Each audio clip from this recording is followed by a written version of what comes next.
రాంబాబు గారు నమస్కారం. చెప్పండి, ఏమిటి చేతులు ఎత్తేసారంట? మీరు ఎన్నిసార్లు చేతులు ఎత్తేస్తారు, ఎన్నిసార్లు వాళ్ళు రాస్తారు, ఏంటండి ఈ గొడవ అంతా?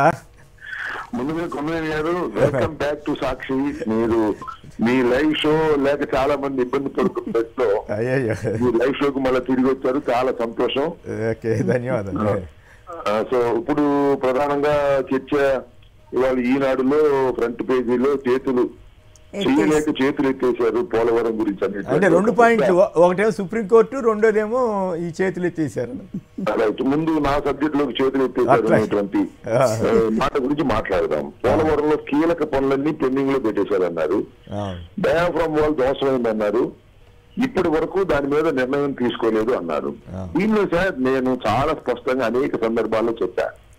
దీని టార్గెట్ కూడా నేను పెట్టలేకపోయాను. నేను మంత్రిగా వచ్చిన తర్వాత, ప్రమాణ స్వీకారం చేసిన తర్వాత నేను పర్సనల్ గా పోయి స్టడీ చేసి ఇదిగో ఫలానా తారీఖు లోపల దీన్ని పూర్తి చేస్తాము అనేటువంటి కాన్ఫిడెన్స్ నాకు లేక, నేను ఫలానా ఎన్నికలకు ముందు పూర్తి చేయగలను అనేటువంటి మాట ఇంతకు ముందు చెప్పినటువంటి మంత్రులాగా చెప్పలేకపోయాను.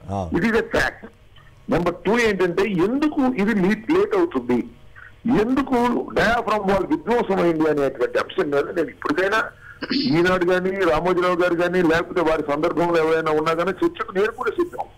విషయం ఏంటంటే, ఈ డయాఫ్రామ్ వాల్ దెబ్బతినిపోవడానికి ప్రధానమైనటువంటి కారణం తెలుగుదేశం హయాంలో వారు చేసినటువంటి తప్పిదాలని పర్యాయక సందర్భాల్లో నేను చెప్పాను. సింపుల్ గా ఒకటే, డయాఫ్రామ్ వాల్ వేసే ముందు కాఫర్ డ్యాములు 2 పూర్తిగా వేసిన తర్వాత డయాఫ్రామ్ వాల్ వేయాలి. ఆ వర్కింగ్ ప్లేస్ అంతా క్లియర్ చేసిన తర్వాత వీళ్ళు డయాఫ్రామ్ వాల్ వేసి కాఫర్ డ్యాములు పూర్తి చేసుకోవటం వల్ల ఆ కాఫర్ డ్యాముల సందుల నుంచి వచ్చినటువంటి వరద ఉధృతికి డయాఫ్రామ్ వాల్ కొట్టుకుపోయింది. దాని మీద ఇంతవరకు నిర్ణయం తీసుకొని మాట వాస్తవం. దెబ్బతినిపోయింది అనేటువంటి మాట వారు సైంటిఫిక్ గా అన్ని టెస్టులు చేసి, ఎన్హెచ్పిసి వాళ్ళు చేసి డయాఫ్రామ్ వాల్ దెబ్బతినిపోయింది, కొత్త డయాఫ్రామ్ వాల్ వేయాలా లేక దీన్ని రిపేర్ చేయాలా అనేటువంటి 2 సందిగ్ధ అవస్థల్లో central government CWC has to take decision. కేంద్ర ప్రభుత్వం సెంట్రల్ సిడబ్ల్యూసి తీసుకోవాలి.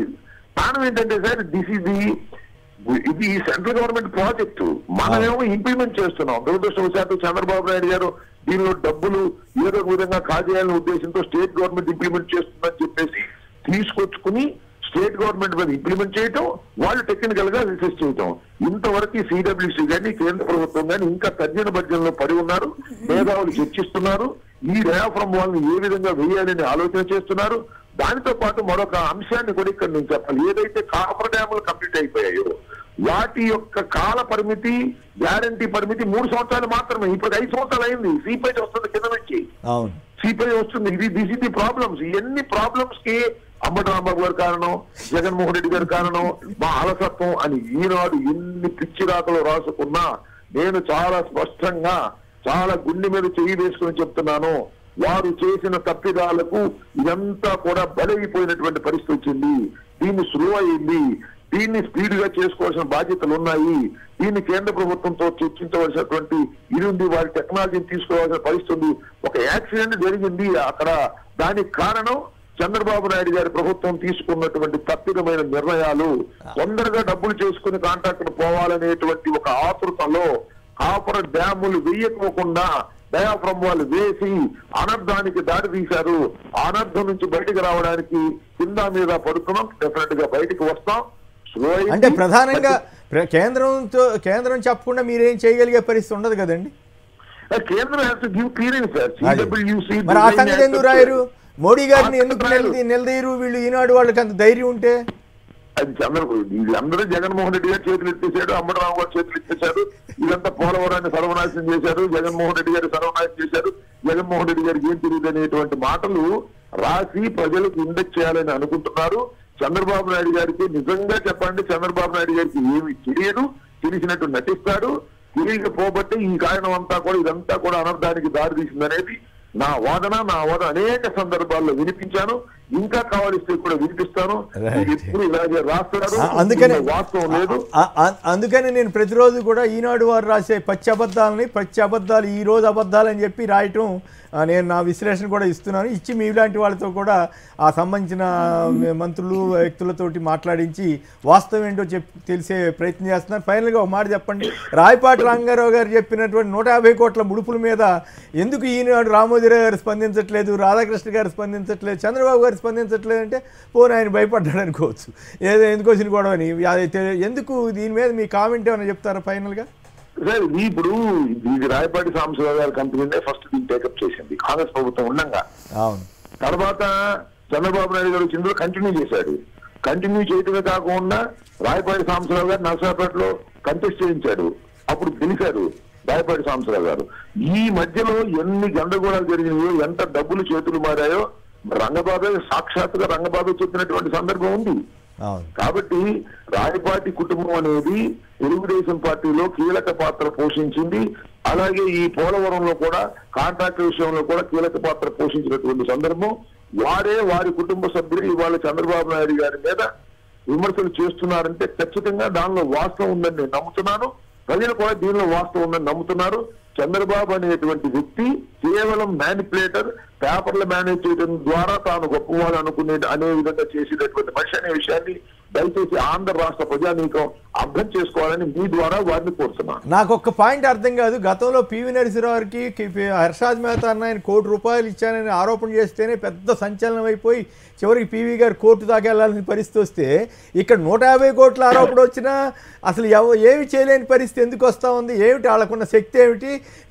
కేంద్ర రాష్ట్ర ప్రభుత్వాలకు లేని శక్తి ఏమిటి? తెలుగుదేశం వారికి కానీ రామోజీరావుకి కానీ వీళ్ళందరికీ ఉన్న శక్తి ఏమిటండి?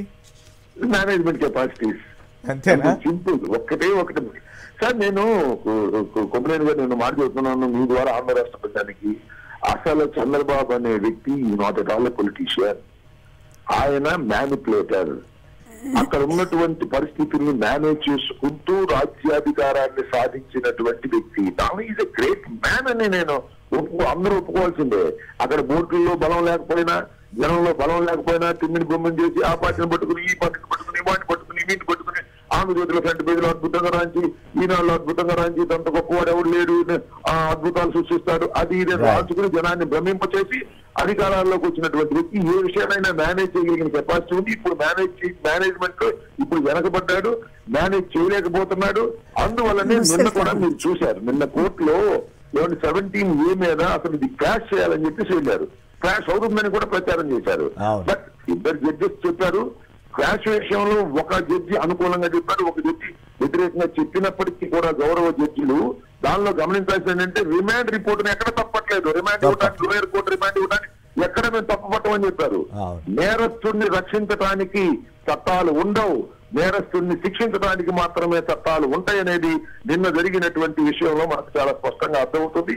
ఎక్కడ లూప్ లైన్ దొరికిందో, ఏది చట్టంలో దొరికిందో దాని నుంచి పారిపోదామని చెప్తాడు తప్ప నేను నేరం చేయలేదు అని నిరూపించుకోవడానికి ఎప్పుడు ప్రయత్నం చేయలేదు. తెలుగుదేశం మీద ఎలాంటి ప్రభావం ఉంటుందని భావిస్తున్నారు? ఫైనల్ గా చెప్పండి. లక్ష్మీపార్తి గారు కూడా మాట్లాడతారు. వాళ్ళు ఏమనుకున్నారంటే సార్, మొత్తం అంతా క్రాష్ చేసేసి అబ్బో చంద్రబాబు నాయుడు గారి మీద అనవసరంగా కేసులు పెట్టారనేటువంటిది చెప్పాలనేటువంటి ఒక ప్రయత్నం చేశారు. దానిలో విఫలమయ్యారు.